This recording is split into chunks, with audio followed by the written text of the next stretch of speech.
Brothers and sisters of America.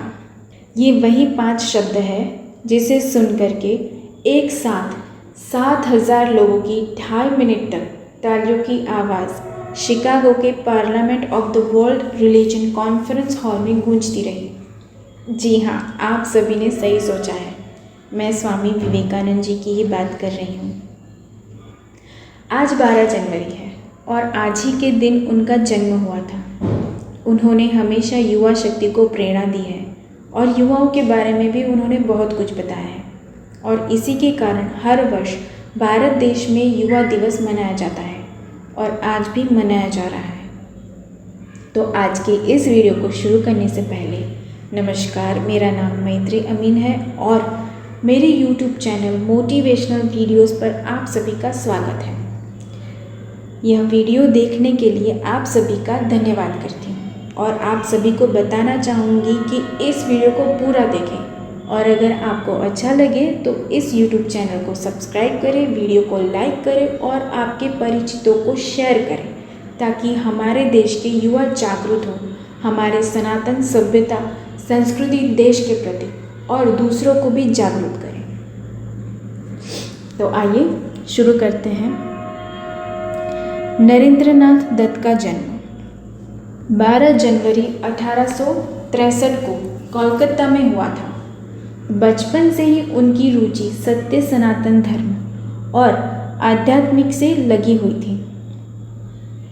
एक बार नरेंद्रनाथ के दोस्त ने नरेंद्र को उसके गुरु रामकृष्ण परमहंस जी से मिलने को कहा, तो नरेंद्र रामकृष्ण परमहंस जी के घर गए।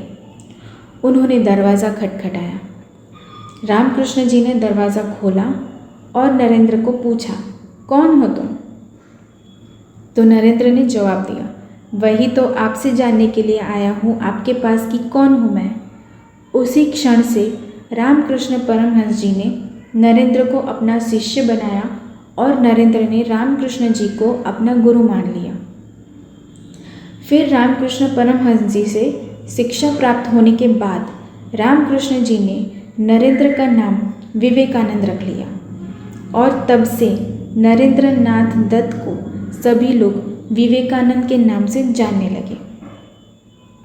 विवेकानंद जी हमेशा अपने आध्यात्मिक विचारों से युवाओं को प्रेरित किया करते थे और आज भी कर रहे हैं। इसी कारण उनकी जयंती को युवा दिवस के रूप में मनाया जाता है। विवेकानंद जी ने युवा शक्ति को लेकर के बहुत कुछ बताया है। विवेकानंद जी कहते हैं कि युवा सिंह की तरह सभी समस्याओं से लड़ सकते हैं। वे कहते थे, मेरे साहसी युवाओं, यह विश्वास रखो कि तुम ही सब कुछ हो, महान कार्य करने के लिए इस धरती पर आए हो। चाहे वज्र भी गिरे तो भी निडर हो खड़े हो जाना और कार्य में लग जाना, साहसी बनो। स्वामी विवेकानंद जी ने युवाओं के लिए ये मूल मंत्र दिए हैं, उठो जागो और तब तक मत रुको जब तक तुम्हें तुम्हारे लक्ष्य की प्राप्ति न हो जाए। हमारा कर्तव्य है कि हर संघर्ष करने वाले को प्रोत्साहित करना है ताकि वह सपने को सच कर सके और उसे जी सके। युवा वही होता है जिसके हाथों में शक्ति, पैरों में गति, हृदय में ऊर्जा और आँखों में सपने होते हैं। स्वामी विवेकानंद जी ने आध्यात्मिक शिक्षा को लोगों को शक्तिशाली बनाने का माध्यम माना। उन्होंने हमेशा ही युवाओं को उनकी शक्ति को पहचानने को कहा। तो आज के समय में देखा जाए तो युवा क्या कर रहे हैं? क्या हमारे देश के युवाओं को अपनी अंदरूनी शक्ति का पूर्ण रूप से अनुमान है? उनकी क्या शक्ति है ये उन्हें पता है? आज के ज़्यादातर युवाएं भारत देश को छोड़ करके शिक्षा प्राप्त करने के लिए विदेश चले जा रहे हैं और उनके माता पिता भी उनको प्रोत्साहन देते हैं कि तुम विदेश चले जाओ और वहाँ पढ़ कर के वहीं पर रहो। उनको लगता है कि विदेश में ही उनके बच्चों का भविष्य है, भारत देश में उनका कोई भविष्य नहीं है। लेकिन वे भूल रहे हैं कि 11 सितंबर 1893 को शिकागो में जब विवेकानंद जी ने सत्य सनातन भारत देश की सभ्यता और संस्कृति को अपने आध्यात्मिक अनुभव से संबोधित किया था, उसके बाद सबको पता चल गया था कि भारत कैसी भूमि है। वहाँ की भूमि में जन्म लेना कोई आम बात नहीं है। वहाँ जन्म लेने वाले कोई साधारण नहीं है। American writer John Henry right ने जब विवेकानंद जी की स्पीच सुनी, उसके बाद उन्होंने कहा, Here is a man who is more learned than all our learned professor put together. इसका हिंदी में अर्थ है, यहाँ एक ऐसा व्यक्ति है जो हमारे सभी विद्वान प्रोफेसरों से भी अधिक विद्वान है। तो जब हमारे पास इतने विद्वान लोग हैं, उनकी शिक्षा हम नहीं लेना चाहते हैं।